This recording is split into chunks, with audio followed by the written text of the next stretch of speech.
తండ్రి అయిన దేవునికి మహిమ కలుగునుగాక. ప్రభువైన యేసుక్రీస్తు నామములో చేరువచ్చిన మీ అందరికీ నా హృదయపూర్వక వందనాలు తెలియజేస్తున్నాను. నేటి పాఠ్యాంశముగా ప్రసంగి గ్రంథము 5వ అధ్యాయము మొదటి వచనం నుంచి కొన్ని వచనాలు నేను చదువుతున్నాను. ప్రసంగి గ్రంథము 5వ అధ్యాయము మొదటి వచనం నుంచి కొన్ని వచనాలు చదువుతున్నాను. నీవు దేవుని మందిరమునకు పోవునప్పుడు నీ ప్రవర్తన జాగ్రత్తగా చూచుకొనుము. బుద్ధిహీనులు అర్పించినట్లుగా బలి అర్పించుట కంటే సమీపించి ఆలకించుట శ్రేష్టము. వారు తెలియకయే దుర్మార్గపు పనులు చేయుదురు. నీవు దేవుని సన్నిధిని అనాలోచనగా పలుకుటకు నీ హృదయమును త్వరపడనీయక నీ నోటిని కాచుకొమ్ము. దేవుడు ఆకాశమందున్నాడు, నీవు భూమి మీద ఉన్నావు కావున నీ మాటలు కొద్దిగా ఉండవలెను. దేవుడు తన పరిశుద్ధ వాక్యమును మన వినికిడిలో దీవించి ఆశీర్వదించునుగాక. ఆమేన్. ఇక్కడ చదవబడిన మాట రాజైన సొలొమోను దేవుని గురించి చక్కటి అనుభవ జ్ఞానాన్ని కలిగిన వాడుగా, దేవుని సన్నిధికి మనం వెళ్ళినప్పుడు దేవుని సన్నిధిలో ఎలా ఉండాలి, ఇక్కడికి వచ్చేప్పుడు మీరు కూర్చున్న మీరందరూ కూడా దేవుని సన్నిధిలో ఎలా ఉండాలి. వచ్చిన వాళ్ళు లొడలొడ మాట్లాడడం కోసం కాదట. ఆ పాట పలికేటప్పుడు 2వ వచనం ఆఖరి మాట ఎలా ఉంది? కావున నీ మాటలు కొద్దిగా, ఎంత తక్కువైతే అంత తక్కువగా దేవుని సన్నిధిలో మాట్లాడండి. ఎంత తక్కువగా మాట్లాడగలిగితే అంత తక్కువగా దేవుని సన్నిధిలో. ఈరోజు ఆదివారం పునరుద్ధాన దినం. ప్రపంచమంతా కూడా ఈరోజైతే కనుక దేవుని సన్నిధికి అయితే వెళతారు. ప్రభువైన యేసుక్రీస్తుని బట్టి ఆ దేవత దేవుని ఆరాధించడం కోసం అందరూ వెళ్ళిన వాళ్ళైతే కనుక మైకు పుచ్చుకుని పెద్ద పెద్ద పాటలు పాడమని కాదండి. ఎందుకంటే మీరు పాడే పాట ఎవరిని ఉద్దేశించి పాడుతున్నారో, ఎందుకోసం పాడుతున్నారో, ఇంతకీ అది దేవునికి నచ్చుతుందా లేదో తెలియకుండా తొందరపడి పాడేకండి. అలాగే మీరు చెప్పే వాక్యం దగ్గరికి వచ్చేటప్పుడు కూడా ఏ మాట మాట్లాడుతున్నారో చూసుకోండి. నోరుంది కదా, మైకు దొరికింది కదని గంటల కొద్దీ ప్రసంగించేవాళ్ళు, చెప్పకూడని కాకమ్మ కబుర్లన్నీ చెప్పేవాళ్ళు కూడా కొంతమంది ఉంటారు. జాగ్రత్త సుమా. అలాగే మీరు చేసే పనులు దగ్గరికి వచ్చేటప్పుడు కూడా ఎలా ఉండాలో చెప్తున్నాడు.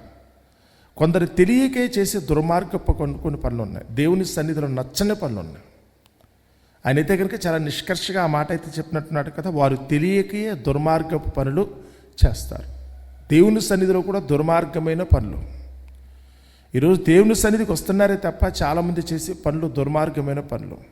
యేసు ప్రభువు వారు అయితే కనుక ఆయన శరీరధారిగా ఈ లోకంలో ఉన్నప్పుడు, ఈ లోకం నుంచి వెళ్ళిపోయే 5 రోజుల ముందు ఆయన దేవాలయంలో పలికిన పలుకులు, నా తండ్రి ఇల్లు ఎలా ఉండాలి? ప్రార్థనా మందిరముగా ఉండాలి. కానీ మీరు దాన్ని వ్యాపారపు ఇల్లుగా చేశారు, దొంగల గుహగా మార్చేశారు అన్నాడు ఆయన. దేవుని సన్నిధి ఎలా ఉండాలనుకుంటే కనుక ఈరోజు వ్యాపారం కాదండి, చేపల మార్కెట్ కాదది, అరుపులు కేకలతోనూ వేలం పాటలతో కాదండి. దొంగల గుహ కాదు.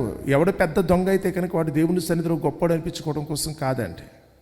దేవుని సన్నిధి విరిగి నలిగిన హృదయం కలిగిన వారికి ఆవాసంగా ఉండాలి. ఎవరైతే దేవుని సన్నిధిలో అయితే కనుక లోకంను ఒక విడిచిపెట్టి నేను దేవుని కొరకే బ్రతుకుతాను, దేవుని సన్నిధిలో దేవుని చిత్తాన్ని అనుసరించి జీవిస్తానని ఎవరైతే తమ్మును తాము దేవుని సమర్పించుకుంటారో వారి కొరకు దేవుని సన్నిధి. ఇక్కడ కూర్చున్న మీ దగ్గరికి వచ్చేటప్పుడు కూడా ఏదో ఖాళీగా ఉందని వచ్చి కూర్చునే కోసం కాదండి. ఇది మిమ్మల్ని మీరు తగ్గించుకుని, లోకము కంటే కూడా దేవుడే గొప్ప, లోకంలో ఏది చేసినా వృధా, అది వ్యర్థం, నేడు కాకపోతే రేపని ఈ లోకం నుంచి నేను వెళ్ళిపోవలసిన వాడని, వెళ్ళిపోయే ముందుగానే వెళ్ళవలసిన ఆ దేవుని చోటుకి నేను చేరేటట్టుగా నేను సిద్ధపడాలని మీరైతే కనుక విరిగి నలిగిన మనసుతో లోకంను విడిచిపెట్టి ఇక్కడికి వచ్చి కూర్చున్నట్టు, మీరు ఈ ఉదయకాల సమయంలోనే ఇక్కడికి వచ్చి కూర్చున్నారనుకుంటే కారణం ఏంటి తెలుసా? లోకము కంటే దేవుని సన్నిధే గొప్ప. దావీదు గారు చెప్తున్నారు కదా, నేను చిరకాలము యెహోవా మందిరంలో నివాసము చేస్తాను. ఆయన నివాసములు రమ్యములు. లోకంలో మరి దేనికంటే కూడా దేవుని సన్నిధి గొప్పది. అది ఏదైనా కానీ దేవుని సన్నిధి ముందు పనికిరాదు కదా అన్న ఉద్దేశంతో ఇక్కడికి వస్తే అయితే కనుక ఏదో దక్కుతుందని కాదండి. లోకంలో లభించే సుఖ సంతోషాలు ఇక్కడ ఉండవు, కానీ దేవుని సన్నిధిలో మీకు విశ్రాంతి లభిస్తుంది, నెమ్మది లభిస్తుంది. దేవుని సన్నిధిలో లభించే సంతోష ఆనందాలు వేరు. వాటి నిమిత్తం ఎవరైతే దేవుని సన్నిధికి వస్తారో వారి కొరకు ఇది. కానీ ఈ సంగతి తెలియక ఇలాంటి నెమ్మదిగా ఉండే స్థలాన్ని కూడా, విశ్రాంతి పొందే స్థలాన్ని కూడా ఈరోజు దొంగలైతే కనుక మెల్లగా ఆక్రమించేసుకున్నారు. ఈరోజు అరుపులు కేకలకే, అక్కడ కూడా అయితే కనుక కక్షలు కార్పణ్యాలకే, పదవుల కోసమో లేకపోతే మరొక దానికోసమో కుస్తీ అండి. ఈరోజు చాలా సంఘాల దగ్గరికి వచ్చినప్పుడైతే గొడవ అదే. ఎంతసేపు తమ్మును తాము గొప్ప చేసుకోవడం కోసం డబ్బులు సంపాదించడం అయిపోయింది. ఈరోజు దేవుని సన్నిధి కూడా, అంత విలువైన దేవుని సన్నిధిని కూడా ఈరోజు వ్యాపారపు ఇల్లుగా మార్చేసే పరిస్థితి ఈరోజు లోకంలోకి వచ్చేసారు. అందుకని జాగ్రత్త. అది దుర్మార్గపు పని. అది అలా చేయటం అనేది దేవుని సన్నిధిలో మీరు చేసే దుర్మార్గపు పని. అది ఎప్పుడూ కూడా మీరు చేయకండి. మీరు దేవుని సన్నిధికి వెళ్ళి పుణ్యం తెచ్చుకుపోయినా పర్వాలేదు, కానీ పాపాన్ని మాత్రం మూటగట్టుకు రాకండి. అది మీకు మీ కుటుంబాలకి శాపంగా మారుద్దన్న సంగతి తెలుసుకోండి. మీరు దేవుని సన్నిధికి వచ్చినప్పుడైతే కనుక లోకం కాదు ఇది, అరుపులు కేకలు కాదు. ఇక్కడైతే కనుక నా హక్కు ఏంటి, నా వంతు ఏంటి, నేనేంటి, ఇవి కాదండి. ఇక్కడ తగ్గించుకోవటం. ఎంత తగ్గించుకుంటే అంత తగ్గించుకోవటం. నేను ఏమీ కాను కదా, నేను ఏమై ఉన్నానో అది దేవుని వలన ఉన్నాను. నాదేముంది, ఇంతలో కనపడి అంతలో మాయమైపోయే ఆవిరి వంటి వాడిని కదా. నా ప్రాణం ఎంతసేపు ఉంటుంది, ఈ లోకము నాకు చోటు ఎంతసేపు దక్కుతుందో నాకే తెలియదు. ఎందుకు మాత్రం దానికే? నువ్వు నిజంగా కనుక దేవుణ్ణి ఎరిగితే కనుక ఎప్పుడూ కూడా ఇదే ఆలోచనతో ఉంటావు. గొప్ప చేసుకోవటం అనేది దేవుని సన్నిధిలో ఉండదండి, తగ్గించుకోవటం. ఎంత తగ్గించుకుంటే అంత తగ్గించు. అందుకనే తెలియకుండా చేయకండి అని అప్పుడు ఈయన అంటున్నాడు. ఎందుకు ఈ కీర్తన రాయాల్సి వచ్చిందో చెప్పాడు ఆయన. మాట ఎందుకు చెప్తాడంటే, నువ్వు దేవుని మందిరమునకు పోవునప్పుడు నీ ప్రవర్తన జాగ్రత్తగా చూచుకోండి. మీరు వెళ్ళేటప్పుడు ఎందుకు వెళ్తున్నారో తెలుసు కదా. మీరు ఇక్కడికి వచ్చి ఎందుకు కూర్చున్నారు? గొప్ప కోసమా, హక్కుల కోసమా, ఇక్కడికి వచ్చి పోరాటాలు చేయటానిక, వంతులు వేసుకోవడానిక, ఒకరి మీద ఒకరైతే కనుక నిందలు వేసుకోవడానిక, ఒకరి మీద ఒకరు హెచ్చించుకోవడం కోసమా? అంటే ఇక్కడే నేను చెప్పట్లేదు, కానీ మిగతా చోట్ల ఆల్మోస్ట్ 99% సంఘాలు అయితే కనుక ఈరోజు ఇదే గొడవ. అసలు దేవుని సన్నిధి యొక్క ప్రాముఖ్యత ఏంటో కూడా తెలియని వాళ్ళు ఎక్కువైపోయారు. ఈరోజు దేవుని సన్నిధిలో ఎలా ఉండాలో కూడా తెలియని పరిస్థితుల్లో ఈరోజు దేవుని సన్నిధికి వెళ్తున్నారు. ఎందుకు వెళ్తున్నారు వాళ్ళకే తెలియదు. ఏదో మైకు పుచ్చుకుని పాట పాడటం కోసమే వెళ్తున్నాను, పాటలు పాడటం కోసమే వెళ్ళేవాళ్ళు కొంతమంది ఉన్నారు. ఏదో వాక్యం చదవటం కోసమే వెళ్ళేవాడిని, లేకపోతే కనుక వాక్యాన్ని చెప్పడం కోసమే వెళ్ళేవాడిని, లేకపోతే మైకుచ్చుకునైతే కనుక అందరికీ పెద్ద తెలిసినట్టుగా పెద్ద ప్రార్థన చేయటం కోసం వెళ్ళేవాళ్ళు. ఈరోజు ఇలాంటి పనికి మాలిన చెత్త ఈరోజు ఎక్కడ పడితే అక్కడ ఉంది. మన దేవుని సన్నిధికి వెళ్ళి దీనికోసం కాదండి. నీ విరిగి నలిగిన హృదయాన్ని, నీ తగ్గింపు యొక్క మనస్తత్వాన్ని దేవునికి తెలియపరచడం. ప్రభువా, నేను నీ ముందు తగ్గించుకున్నాను అన్న సంగతి ఆయనకి తెలియపరచడం కోసం వెళ్ళండి, మనుషులకు కాదు.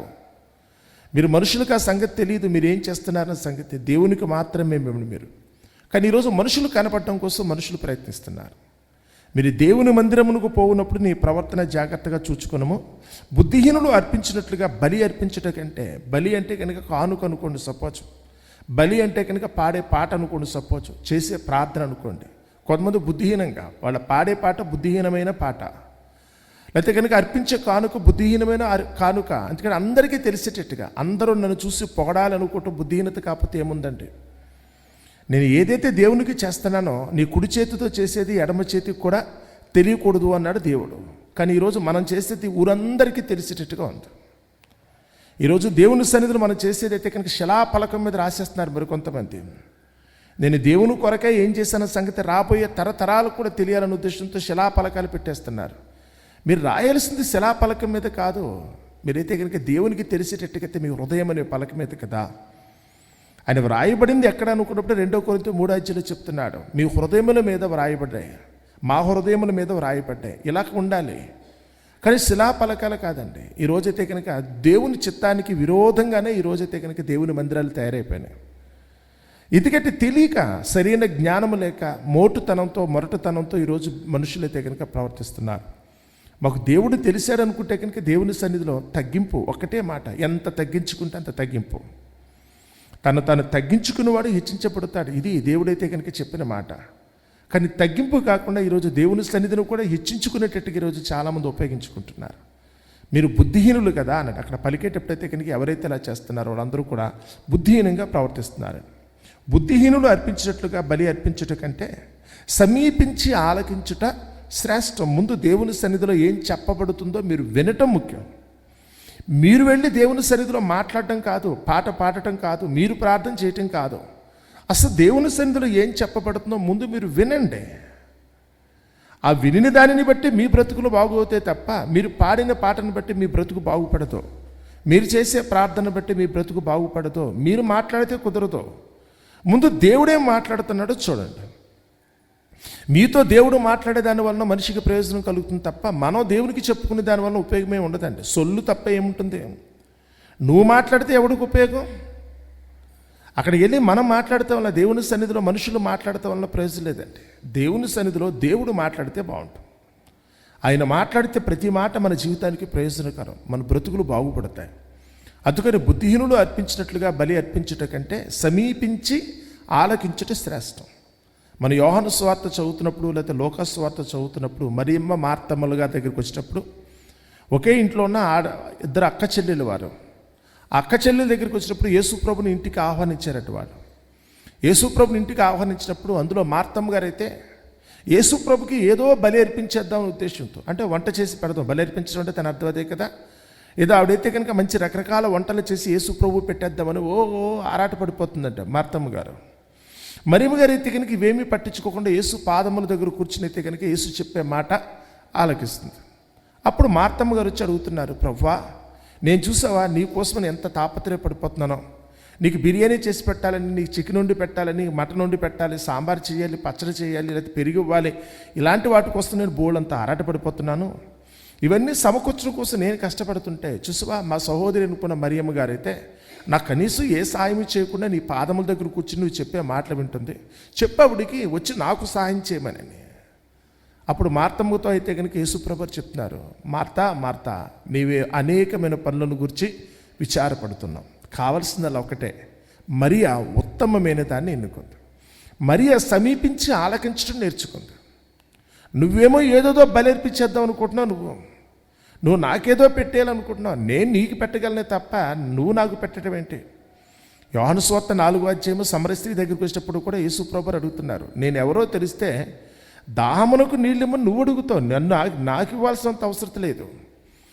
నేను మామూలుగా మాట్లాడుతున్నాను కనుక నిన్ను దాహం ఇమ్మని అడిగాను నేను, కానీ నేనెవరో తెలిస్తే కనుక నువ్వు ఇవ్వటం మనసు ఏం చేస్తావు తెలుసా, నా దగ్గర నుంచి కోరుకుంటావు. అప్పుడు మరియమ్మ గారి దగ్గరికి వచ్చినప్పుడు, మార్తమ్మ గారి దగ్గరికి వచ్చినప్పుడు కూడా యేసుప్రభు ఎవరో అన్న సంగతి తెలిస్తే ఇప్పుడు మార్తమ్మ గారు యేసుప్రభు పెట్టాలని ప్రయత్నించదు. ఆ పెట్టేది తినేది ఏదైతుందో, ఆ జీవాహారం ఏదైతుందో నాకిమ్మని మార్తమ్మ గారు ఎదురు అడుక్కోవాల్సిన పరిస్థితి వస్తుంది.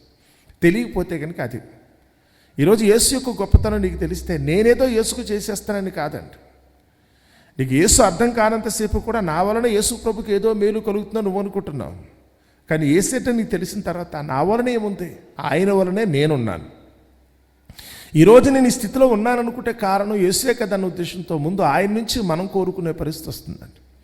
అందుకని దేవుని సన్నిధికి వెళ్ళినప్పుడు ఎలా ఉండాలంటే చెప్తున్నాడు, బుద్ధిహీనులు అర్పించినట్లుగా బలి అర్పించట కంటే సమీపించి ఆలకించండి. ముందు ఆయన ఏం చెప్తున్నాడో వినండి. ముందు ఆయన చెప్తుంది వినటం కోసం మీరు వెళ్ళండి. దేవుని సన్నిధికి వెళ్ళే పర్పస్ అది, అంతేగాని మీరు మాట్లాడడం కోసం దేవుని సన్నిధికి వెళ్ళకండి. ఆయన ఏం చెప్తున్నాడో వినటం కోసం మీరు వెళ్ళండి. ఆయన కింద అన్నాడు చూడండి, నువ్వు దేవుని సన్నిధిని అనాలోచనగా పలుకుటకు నీ హృదయమును త్వరపడనీయక. అందరూ అనాలోచనతో మాట్లాడుతామే. మీరు పాడే పాట దాని భావం ఏంటో చాలామందికి తెలియదు. దేవుని సన్నిధిలో పాడే వాళ్ళకి 99% మందికి పాడే పాట యొక్క భావం తెలియదు. ఏదో మ్యూజికల్ డైరెక్టర్ ఇది క్యాసెట్లో వచ్చింది, ఎవరో రాశారు, అనామకుడు ఎవరో రాశాడు, ఆ పాడిన పాట అయితే కనుక పాడటానికి అనుకూలంగా ఉందన్న ఉద్దేశంతో వెర్రులెత్తినట్టు పాట పాడేయటమే తప్ప భావం తెలుసా మీకు? దేవుని సన్నిధిలో పాట పాడేది నీకు తెలియకుండా ఎలా పాడుతున్నారు, దాని అర్థం తెలియకుండా ఎలా పాట పాడుతున్నారు మీరు చేసే ప్రార్థన పరమార్థం మీకు అర్థమైందా? ఏదో ఊకదంపుడు మాటలు పలికినట్టుగా ఏదో బట్టి కొట్టేసిన మాటలు ఎప్పటికప్పుడు పలుకుతున్నారు, కానీ మీరు పలికే పలుకు యొక్క పరమార్థం ఏంటో తెలుసా? దేవుని సన్నిధికి వచ్చినప్పుడు అనాలోచనతో ఉండకండి, ఆలోచనతో ఉండండి. మీరు ఏది చేసినప్పటికీ అది మీకు అర్థం కావాలి. నాకు తెలిసి మాట్లాడుతున్నాను, నేను స్పృహలో ఉండి మాట్లాడుతున్నాను, పిచ్చికి కాదు, నేను హిస్టీరియా పేషెంట్లే కాదు. నేనైతే కనుక మాట్లాడేటప్పుడైతే కనుక నా ఆత్మ నా స్వాధీనంలో ఉంది, నేను ఏం మాట్లాడుతున్నానో నాకు తెలుసు. నేను దేవుని సన్నిధిలో ఎలా ఉన్నాను అనుకుంటే కనుక అనాలోచనతో కాదు, ఆలోచనతో నేను ఉన్నాను కదా అనేటట్టు ఉండాలి. నువ్వు దేవుని సన్నిధిని అనాలోచనగా పలుకుటకు నీ హృదయమును త్వరపడనీయక నీ నోటిని కాచుకో. నోరుంది కదా అని మాట్లాడేయద్దు, నోరుంది కదా అని పాట పాడేయకండి, నోరుంది కదా అని వాక్యం చదివేయటమో, వాక్యం చెప్పేయటమో, ప్రార్థన చేసేయటమో, ఉన్నది కదని మాట్లాడకండి, నోటిని కాచుకోండి. మీరు దేవుని సన్నిధిలో ఏది పడితే అది చేసేయటం కోసం దేవుని సన్నిధి లేదు, మీ ఇష్టాన్ని నెరవేర్చడం కోసం దేవుని సన్నిధి కాదు. దేవుని ఇష్టం నెరవేరటం కోసం దేవుని సన్నిధి. కానీ ఈరోజు మనం దేవుని సన్నిధికి వెళ్ళి మన ఇష్టాన్ని నెరవేర్చుకోవడం కోసం ప్రయత్నిస్తున్నారు, మీ ఇష్టం నెరవేర్చుకోవడం కోసం కాదు. ఈరోజు ఆదివారం అనుకుంటే కనుక వెళ్ళేటప్పుడు మీరు దేవుని సన్నిధికి వెళ్తున్నారు అనుకుంటే దేని కొరకు వెళుతున్నారో తెలుసుకుని వెళ్ళండి. మీ ఇష్టం వచ్చేట్టుగా అక్కడికి వెళ్ళి చేయకండి. పుణ్యం కాకుండా పాపాన్ని తెచ్చుకోకండి. మీకు మేలు కంటే కూడా కీడు ఎక్కువ అవుతుందన్న సంగతి మాత్రం మీరు గుర్తెరగాలి. మీరు ఏం చేస్తున్నారో తెలుసా? నేను చేసేదానికి అర్థం ఏంటో తెలుసా? నేను దేవుని సన్నిధికి వెళ్ళినప్పుడు నేను ఎంత వినయంగా ఉండాలి, నా ఆలోచన కూడా నా స్వాధీనంలో ఉండాలి కదా, నా నోటిని నేను స్వాధీనపరచుకోవాలి కదా, అక్కడికి వెళ్ళిన తర్వాత నేను వినయపూర్వకంగా ఉండాలి కదా. బుద్ధిహీనులు చేసే పని నేను చేయకూడదు. నేనైతే కనుక జ్ఞానయుక్తంగా ప్రవర్తించాలన్న సంగతి మీరైతే తెలుసుకోండి. మీరు ఎలా ఉండాలనుకున్నప్పుడు అన్నాడు, నువ్వు అనాలోచనగా పలుకుటకు నీ హృదయమును తోర్పడనీయక నీ నోటిని కాచుకోము. దేవుడు ఆకాశం ముందు ఉన్నాడు, నీవు భూమి మీద ఉన్నావు, కావున నీ మాటలు ఎలా ఉండాలి? కొద్దిగా ఉండాలి. ఎక్కడున్నావు? ఆయన పాదపీఠముకు దిగుగో నువ్వు ఉన్నావు. భూమి నా పాదపీఠము కదా అన్నాడు ఆయన. ఆ దేవుని యొక్క పాదపీఠమైన భూమి మీద ఉన్న నువ్వు దేవుని దగ్గరికి వెళ్ళి ఏం మాట్లాడాలి? ఆయన తల వంచి చూస్తున్నాడట నీ ఇంకా ఆ భూమి వైపు అయితే పాదపీఠం వైపు చూస్తున్నట్టు చూస్తున్నాడు. ఎలా ఉండాలి మరి నువ్వు? ఎందుకు ఊరికి ఎగిరెగిరి పడతారు? ఎందుకు ఊరికి ఆయన ముందుకెళ్ళి గర్వంగా మాట్లాడుకుంటారు? ఎందుకు? ఒక పరిసయ్యుడు చేసే ప్రార్థన మీకు అవసరమా? నేను అది చేస్తున్నాను, ఇది చేస్తున్నాను, నేను ఇంత గొప్పదాన్ని, నేను ఇంత గొప్పోడిని, ఇవే మీరు దేవుని ముందు చెప్పేదే. తగ్గించుకోండి. ఆయన ముందు మనం ఎలాంటి వాళ్ళు మన సంగతి తెలుసుకునే కానీ తగ్గించుకోండి. పురుగు వంటి వారము కదా మనం. ఈరోజు ఏమై ఉన్నామో తెలుసుకోండి. అయినప్పుడు కూడా దేవుడు మన ఎడలైతే కనుక అంత కృప కనికరము జాలి చూపించి మనందరినీ ఆయన సన్నిధికి రానివ్వటానికి ఒప్పుకున్నాడు. ఆయన సన్నిధికి మనం చేరాము అనుకుంటే కనుక వెళ్ళగలిగే అవకాశం కలిగింది అనుకుంటే దేవుని సన్నిధిని సన్నిధిలాగానే చూడండి. విస్తారమైన మాటలు అక్కడ మాట్లాడకూడదు, అనాలోచితంగా పలకను కూడా పలకూడదు, బుద్ధిహీనులు అర్పించినట్లుగా నీకు తోచింది అక్కడ చేసేయకూడదు.